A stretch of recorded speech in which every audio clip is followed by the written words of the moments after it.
Hi விவாஸ், எல்லோருக்கும் வணக்கம். இன்னைக்கு சுற்றும் விழி சுடரே நாடகத்தில் அபி பிரபாகரன் சார்கிட்ட பேசிகிட்டு இருக்காங்க. பிரபாகரன் சார், இந்த கேஸ் முடியறதுக்குள்ள சுடருக்கு வெற்றியை பற்றி தெரியக்கூடாதுன்னு நினச்சேன்.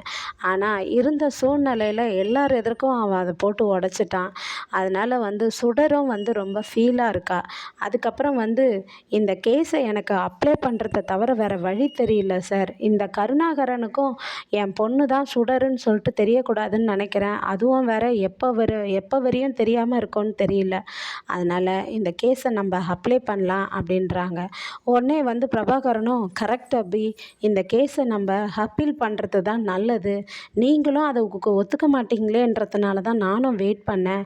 ஆனால் இதில் எதனா ஒரு ப்ரூஃப் வேணும் அபி அப்படின்றாரு.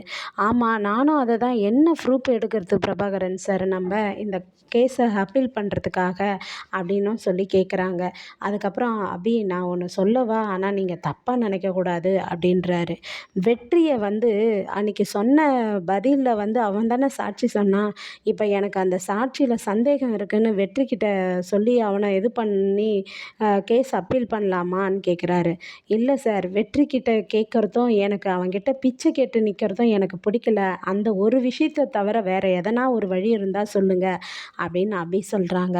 அதுக்கப்புறம் வெற்றி சுடர் ஸ்கூலுக்கு போயிட்டு வரும்போது கேட்குறாரு.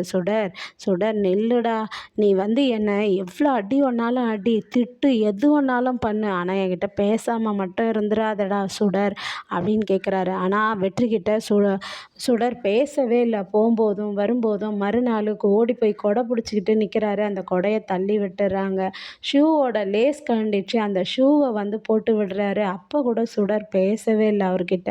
அப்போ அந்த டைமில் மாணிக்கம் என்ன பண்ணுறாருன்னா, அன்றைக்கி அந்த ரிப்போர்ட்டை ஏதோ ஒரு பேக்கில் வச்சேன், ஸ்கூல் பசங்க பேக்கில். அந்த பேகு தான் எங்கேன்னு தெரியல, அதை கண்டுபிடிச்சிட்டேன்னா நல்லாயிருக்கும். ஒரு சைடு என்னை வெற்றி தேடிக்கிட்டு இருக்கான், ஒரு சைடு கருணாகரன் பகையாக இருக்கிறான். என்ன பண்ணுறதுனே தெரியலையே, ஏதோ ஒரு பேகு அப்படின்ட்டு பேகை யோசித்து பார்க்குறாரு. என்ன பேகுன்னு பார்த்தா ரோஸ் கலரில் மயில் படம் போட்டு அதில் வேல் போட்டிருக்கோம் அப்படின்னு ஞாபகம் வருது.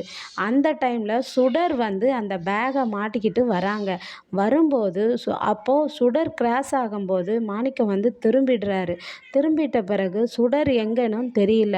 அதுக்கப்புறம் இவர் என்ன பண்ணுறாரு, கருணாகரன் கிட்ட ஸ்வேதா பேசுகிறாங்க. நீங்களும் நானும் கல்யாணம் பண்ணிக்கிட்டோமா, ஏன்னா மகேஷ் ஆசைப்பட்டதுனால, அம்மா ஆசைப்பட்டதுனால தான் நானும் ஒத்துக்கிட்டேன். அப்போது கடைசி நேரத்தில் கல்யாணத்தை நிறுத்தினா உங்களுக்கு எந்த பிரச்சனையும் இல்லையா கருணா அப்படின்னு கேட்குறாங்க.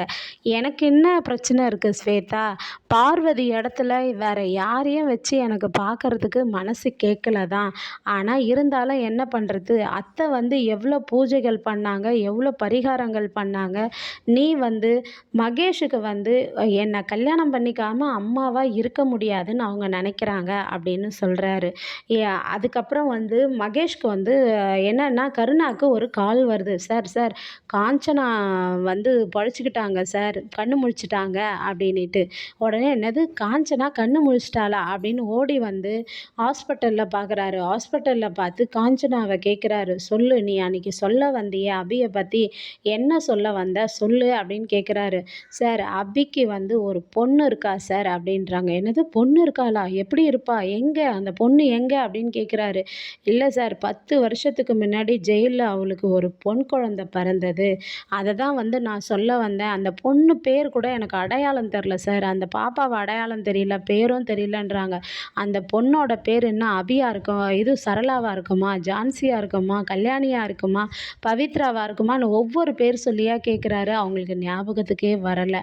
அதுக்கப்புறம் நான் ஒரு நாள் எனக்கு இந்த மாதிரி ஆக்சிடெண்ட் ஆகும்போது அந்த பொண்ணை கையை காமிச்சேன்ல சார், அந்த பொண்ணு தான் சார்ன்றாங்க. அப்போ யாராக இருக்கும்னு யோசிச்சு பார்க்குறாருங்க கருணா. இந்த இடத்துல கதை முடியுது. திங்கக்கிழமை வரையும் காத்திருப்போம் இந்த கதையை தொடர.